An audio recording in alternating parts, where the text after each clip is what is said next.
So I'm here to talk about the fourth principle of pluralism, if you will. And I'm going to call this one perspective.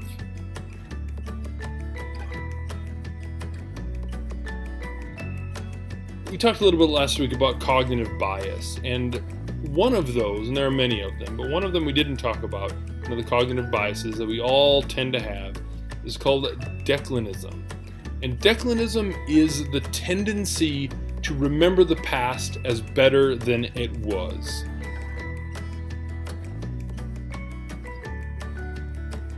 And every generation tends to look at the generation that was before and think, the good old days. Boy, I wish I had lived, in the 60s when things were better and everyone was kind of in a better spirits and the world was a better place.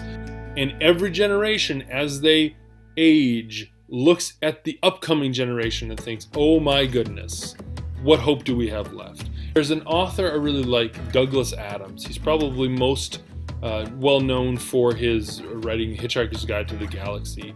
And I'm going to read a quote from his because I think it's particularly telling as we think about kind of the way society changes and how things morph and how we adapt new ideas. He says, this is Douglas Adams' words, "I've come up with a set of rules that describe our reactions to technologies." And he says, number one, anything that is in the world when you're born is normal and ordinary and is just a natural part of the way the world works. Number two, anything that's invented between when you're 15 and 35 is new and exciting and revolutionary, and you can probably get a career in it. Number three, anything invented after you're 35 is against the natural order of things. And again, he's talking specifically about technology, but I think the same type of thing can happen when we think about societal issues as well. New ideas are scary. New ideas can be challenging. But to recognize that every generation that has ever existed has had to confront this idea of new ideas, new things that are coming up. And so I think perspective is really important. So many great things are happening in this world right now. Realize that we live in an age of unprecedented peace. We live in an age of unprecedented communicative ability.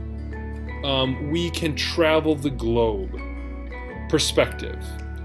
Let's focus on it. Let's have some perspective to recognize that not everything's perfect, but there's a lot of really good stuff in this world. And if we can focus on those and look at the big picture, I think it would go far to help us maybe minimize our fear of new ideas and new people and new things.